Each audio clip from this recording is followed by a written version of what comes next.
Hello everyone, I'm Ian Munro and I'm a UK-based photographer from South Wales.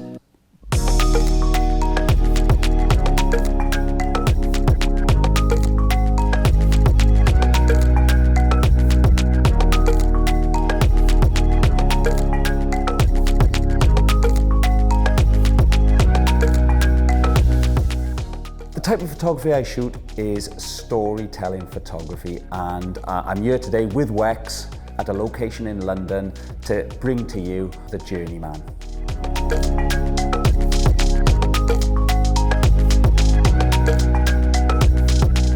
My photography journey started in 2008 when I bought my first camera for a trekking trip to the Himalayas and Nepal, and since returning I was smitten by the whole photography idea, and combining that with a fascination for old things and old buildings, grand buildings, I decided to embark on a photography sort of journey where I could place myself within the pictures as the Journeyman character.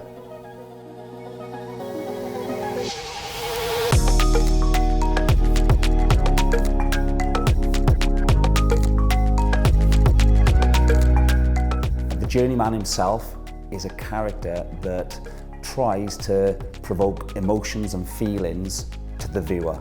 What I want from my photography is I want the viewer to wonder who he is, where has he been, where is he going, and surrounding him are buildings of grand design that were once perhaps key to our heritage and industry that are now sort of sadly faded by the wayside. So it's a kind of snapshot of time, if you like, between sort of old and new. And yeah, telling stories, that's the type of photography that I like to do the most. So, as much as I'd like to tell you that I have 3 camera bodies, 5 lenses and a variety of filters, I will disappoint you by going through some of my kit that I use on location. I'll start with my old trusty Benro tripod. The reason for this tripod actually is, again, there's not much difference in the weight between this aluminium tripod and the Benro version of the carbon fiber one. And what this does, this gives me extra stability. It's very solid, and on top I have the G3 ball head. My reason for using a ball head as opposed to any other sort of tilt and pan is again down to portability and how it collapses down, so I don't have any arms sticking out all over the place. But it's a top sturdy tripod, and that's important to me, especially with some of the locations that we go into. I want it to be sturdy, and on the bottom there are rubberized feet, so you can imagine the locations being sort of quite wet and dank, if you like, so it's important to get a solid footing on the tripod. Next, I would like again to tell you that I have a rather expensive rucksack or pelly case or something rather nice, but it's a circa 1973 retro duffel bag. Again, it's because I'm not precious about throwing this bag around and getting stains and marks on it, and it's a proper workhorse. It does the trick. Again, it's small and compact, and I can just sling it on my shoulder when I'm getting into these locations. The most precious thing is inside, and that is the camera that I use on location, which is a Sony A7R4. It's mounted on a small rig L bracket, and that in turn sits into the Benro tripod very quickly with a quick release plate. On the front, I have the G series lens, the 24-105. My reason for this lens is because I'm guaranteed to get the shot I want because of the range, 24-105. And the other thing is, in the conditions that I am shooting, sometimes it can be wet, dusty, dirty. The last thing I want to be doing is changing lenses, going with primes, that kind of stuff. So I know I have it covered.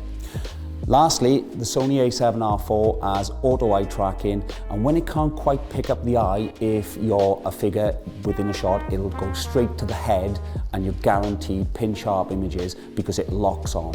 And that's very important when you're shooting on your own or with a sort of remote release. You're guaranteed to get locked onto the shot. So that's my reason for you using the Sony, and this lens covers the full range.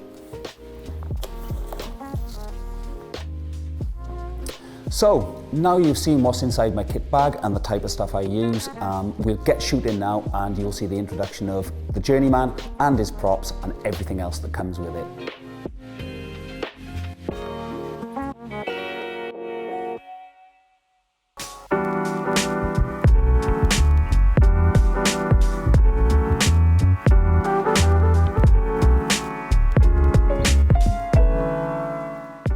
So the Journeyman as a character has taken me to many different places. We're talking Chernobyl in the Ukraine, we're talking Belgium, we're talking France, Luxembourg, and anywhere really that I can get inspiration from these grand buildings. What I tend to do is I tend to use obviously the internet to research these places and try and find certain urbex sites where these old grand buildings are. With that, there's usually ways of approaching owners or approaching people that sort of are in charge of these buildings, and it's always good to get a sort of permission visit, if you like. I need an assistant, I need a friend, and that usually comes in the form of Gez, my friend who accompanies me to these locations where we can gather all our cases and belongings and get ourselves into these locations and primed ready for the shoot. And other than that, there are safety issues that it's never really a good idea to be at these locations alone, so it's always good advice to have somebody with you. So, composition decided, we found the shot, we've got our main key light, the large window, but this corner is a little bit ghastly, and so we're going to dress the set now with some old apple crates and try and cover up some of that pipe work. Voila, as if by magic, the apple crates have just sat very nicely in the corner, taking away that pipe work. So yeah, I didn't really want anything too uniform, if you like. I wanted it a little bit skewy, almost as like they weren't placed there, but just thrown in the corner, just disregarded, because after all, we are trying to tell a story of a disused building and stuff that has been neglected over years. So a couple of them are a little bit broken, but they've done the trick just fine.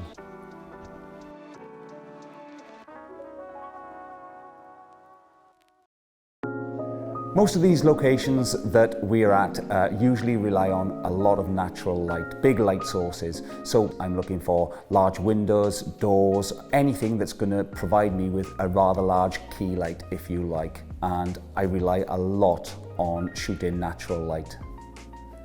One of the things that I do like to consider when I'm on location is, what will I be doing afterwards in post-processing? So my composition has to be A, spot on, and B, with the least amount of items within the shot that could potentially be damaging to the composition. I usually try to get as much as I can done in camera, if you like, and my post-processing is minimal, with obviously some color corrections, bits of sharpening, but apart from that, it's minimum. There may be a chance of small bits of cloning, but I try to get as much as I can done in camera. What I don't particularly like at the moment is the fact that my viewpoint is I can see the pipe work coming out of the top of your head. So from a composition point of view, it doesn't sit quite right. And also the seam, the crease in the wall where both adjoining walls meet. So I'm anticipating that I will have to either stand a foot closer to the window, potentially, sort of like that. That might work, but I would say probably back onto the better wall. I think so. I think that's going to be pretty much there. Okay, right, the first problem up is the exposure. I'm going to need to dial in my settings and potentially take 2 shots, one for the correct exposure of the window and one for the correct exposure of the scene. That'll be the minimum amount of post-processing I'll do.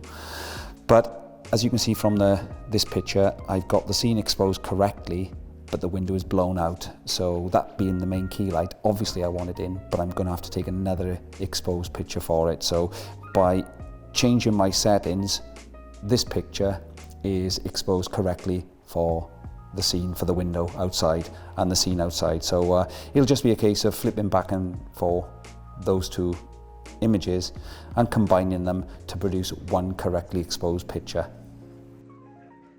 Final settings for the shot will be for the inside, for the journeyman himself and the scene inside, 1/40th of a second, so relatively low, and f8 with the ISO set at 400, and then I just expose separately them for the window. We're good to go. Okay, I think I'm relatively happy with the setup. The question is now, how will it work in terms of my relationship to the corner of this wall and what we see in terms of the pipe work and how much available light that we have. So the only thing that's left to do now, I think, is to morph into the journeyman. So let's go and get changed.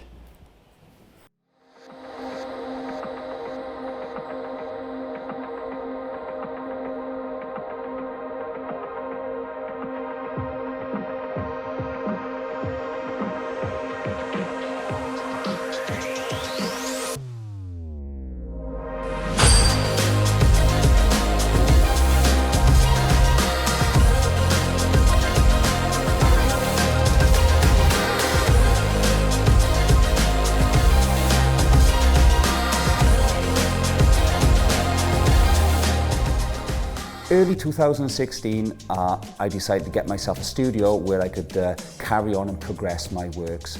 My main reason for this was the fact that these locations are becoming far more rare and far more scarce in terms of getting to them, getting permission to visit them, and bringing the stories to you as the viewer. So the studio for me has given me control over light, number one, and also it allows me to be creative and build mini sets to create the story as if I am at one of the locations. So that's the way I would say the Journeyman has progressed from early 2016 to the present day. And since then we've been creating sets and stories within the studio, and I know that I'm guaranteed to get the right settings, the right conditions, and deliver the picture that I want.